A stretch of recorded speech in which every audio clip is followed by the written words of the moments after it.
Sir Nagababu గారు మరి పవన్ కళ్యాణ్ గారిని ఉద్దేశించి ఒక ఎమోషనల్ ట్వీట్ చేశారంట కదా, ఆ ట్వీట్ లో ఏముంది సార్? ఎమోషనల్ ట్వీట్ అంటే పవన్ కళ్యాణ్ గారి ఆలోచన విధానము, ఆయన చూపించే సోకాల్డ్ ఎవరైతే చాలామంది ఇంట్రావర్ట్ ఆయన యాటిట్యూడ్ చూపిస్తాడో అనుకుంటారో అవన్నీ కాదు. ఆయన్ని వ్యక్తిగతంగా కలుసుకున్న వాళ్ళ అభిప్రాయాలు తెలుసుకోండి అన్నట్టుగా ఉంటుంది ఆ ఎమోషన్ ట్వీట్.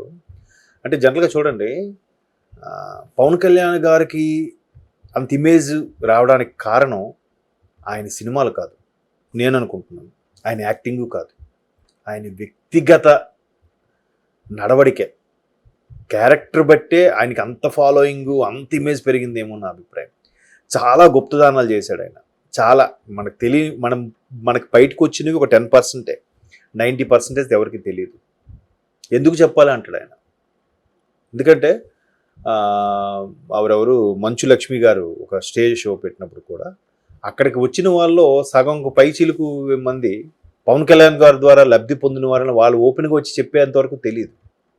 వీళ్ళు చేపించి ప్రోగ్రాం బయటికి రాగారు కానీ ఆయన ఎక్కడ మాట్లాడరు. అలాగే పావలా శ్యామల ఒక ఆవిడ ఉంటారు, ఆవిడ కూడా ఆర్టిస్టు. ఏదో ఇబ్బంది కలిగినప్పుడు ఆవిడ అనారోగ్య పరిస్థితులు బాగాలేనప్పుడు ఈయన ఆదుకున్నాడంటే రకరకాలుగా దట్టు సోషల్ మీడియా వచ్చాక ఇవన్నీ తెలిసాయి, ఆయన ఎక్కడ చెప్పలేదు. సో ఈ పరంగా పవన్ కళ్యాణ్ గారి మీద ఉన్న క్రేజు ఎవరికీ లేదు. కేవలం సినిమాల పరంగా ఉన్నది 10% అంటే 90% ఆయన వ్యక్తిగత ఆలోచన విధానము, ఆయన క్యారెక్టర్ దాని మీద ఉన్నది. సో ఇక్కడ ఏంటంటే నాగబాబు గారు చెప్పింది ఏంటంటే, ఆయన ఏదైనా అనుకున్నాడంటే పట్టు వదలడు. ఆయన చిందించే రక్తపు బొట్టు రేపు రాబోయే భావితరాలకి మార్గదర్శకం మెట్టు అని పెట్టాడు. ఎందుకంటే నాగబాబు గారు ఆయన పార్టీ పెట్టినప్పటి నుంచి కూడా మొదటి నుంచి ఉన్నారు. ఈవెన్ అన్నగారు పెట్టినప్పుడు ఉన్నాడు, ఇక్కడ ఉన్నాడు.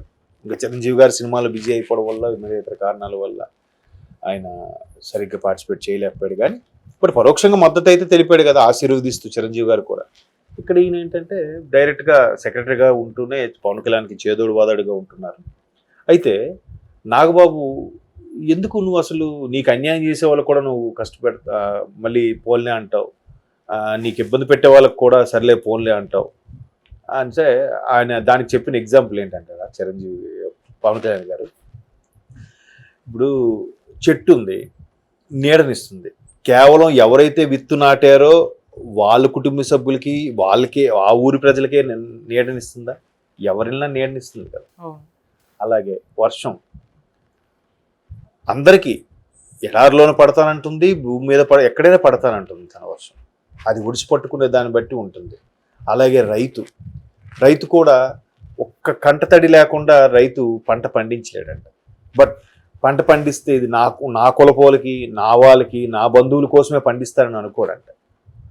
అందరూ తింటారు నేను పండించే తృప్తితోనే తనకు కావాల్సిన గింజలు ఉంచుకొని మిగతావి ఇచ్చేస్తాడు. ఇవాళ రేటు ప్రకారం చూస్తే బ్రోకర్సు మిగతా వాళ్ళే లబ్ధి పొందుతున్నారు, కానీ అసలు రైతు ఎవడైతే ఉన్నాడో వాడు లబ్ధి పొందట్లేదు, అలాగే నాడు పండించడం మానేయట్లేదు. సో ఇట్లాంటి ఎగ్జాంపుల్స్ చెప్తారండి పవన్ కళ్యాణ్ గారు. అలాంటి మంచి మనసు ఉన్న వ్యక్తి నిజంగా అటువంటి చెమట చిందించాడంటే ఎవరి కోసం? మన కోసం కాదా? పిఠాపురంలో భారీ మెజార్టీతో గెలుస్తారు ఖచ్చితంగా. ఆయన మంచి వ్యక్తి, అందుకు అందరూ వచ్చి ఇది చేస్తున్నాడు అన్నట్టుగా వన్ సైడ్ మొదటి నుంచి తమ్ముడుగా. ఎందుకంటే పవన్ కళ్యాణ్ అందరికంటే చిన్నవాడంట, అందరికంటే పెద్దవాడు చిరంజీవి. అసలు చిరంజీవి గారికి నాగబాబు గారికి చాలా ఏజ్ గ్యాప్ ఉంది, మళ్ళీ నాగబాబు గారికి పవన్ కళ్యాణ్ గారికి చాలా ఏజ్ గ్యాప్. బట్ తమ్ముడు అంటే ఆల్మోస్ట్ అలా కొడుకులాగా ట్రీట్ చేసి నాగబాబు గారు కూడా కొంచెం ఎమోషనల్గా కూడా మొన్న ట్వీట్ చేసినట్టున్నారు. మామూలుగా ఇక్కడ జరగబోయే అవకతవకలకి ఫిర్యాదు చేయడం కానీ, లేదంటే ఇక్కడ జరగబోయే అరాచకాలను ముందుగా మేల్కోండి అని హెచ్చరించడం కానీ, రకరకాలుగా ఈ సందర్భంలో మాట్లాడచ్చో లేదో తెలియదు కానీ ఇట్లాంటివి పోస్ట్ చేస్తూ, వీడియో పోస్టులు పెడుతూ, టెక్స్ట్ పోస్టులు పెడుతూ శ్రేణుల్ని, కార్యకర్తల్ని అందరినీ ఉత్తేజపరుస్తూ పవన్ కళ్యాణ్ గురించి గొప్పతనం మరి అందరికీ తెలిసిందే. చెప్పాను కదా, పవన్ కళ్యాణ్ గారికి అంత ఇమేజ్ రావడానికి, అంత ఫ్యాన్ ఫాలోయింగ్ ఉండడానికి కారణం ఆయన నేచర్, ఆయన క్యారెక్టర్, ఆయన నడవడిక, అంతే కదా. సో అట్లాంటి దాని గురించి మళ్ళీ ప్రత్యేకంగా చెప్పలేదు అంటూనే ఒక భావోద్వేగమైన ట్వీట్ పెట్టడం. అంటే బార్డర్లో జవాన్ ఉన్నాడు, జవాన్ కేవలం నా కుటుంబ సభ్యులకి, నా కులపోలకి, నా రాష్ట్రం వాళ్ళకి అనుకుని కాదు కదా, యావత్ భారతదేశ ప్రజలందరి కోసం కూడా తను డ్యూటీ చేస్తాడు. ఆయన అక్కడ ఎండనక వాననక ఉంటేనే మనం అక్కడంత ప్రశాంతంగా మనం ఈరోజు కూర్చొని మాట్లాడుకోగలుగుతున్నాం కూడా కదా. జవాను, రైతు ఎలాగైతే వాళ్ళకన్నా కష్టజీవులం కాదు అనేది పవన్ కళ్యాణ్ గారి అభిప్రాయం. ఎవరైనా సరే ఇప్పుడు చాలామంది సింపుల్ ఏమంటారంటే ఏముందిలేరా ఎవరి జాబ్ ఆడికే కష్టం, కానీ రైతు కష్టము నీ జాబ్ కష్టం ఒకటేనా? బార్డర్లో ఉండే జవాన్ కష్టము నీ కష్టం ఒకటేనా? కాదు కదా. సో వీళ్ళిద్దరికీ ఏంటంటే జై జవాన్ జై కిసాన్ ఎందుకు అన్నారంటే వాళ్ళ రక్తం వాళ్ళు చెమటోడ్చే విధానం అది చూస్తే మిగతా వాళ్ళు చేసింది పెద్ద కష్టమేం కాదు. కాకపోతే మిగతా వాళ్ళు పెట్టుకున్న టెన్షన్లన్నీ కూడా ఏంటంటే ఈ ఈఎంఐ టెన్షన్లు, పక్కోడు కన్నా మనం డెవలప్ అయిపోవాలని ఇలాంటి పర్సనల్ టెన్షన్లు తప్ప వాళ్ళతో పోలిస్తే ఈ జాబ్ పెద్ద టెన్షనా కాదు కదా. కాబట్టి అట్లాంటి నేచర్ ఉన్న తమ్ముడు అటువంటి వాడు రాజకీయాల్లోకి వస్తే బాగుంటుంది, చెమట చిందిస్తే మీ అందరి కోసం బాగుంటుంది అనేది నాగబాబు గారి ట్వీట్ యొక్క సారాంశం. అండ్ మోర్ ఓవర్ నిజంగా ఆయన సంపాదించుకోవాలనుకుంటే ఇవాళ రేపు ప్రతి చిన్న హీరో కూడా పాన్ ఇండియా స్టార్ ఇమేజ్కి వెళ్ళిపోయాడు.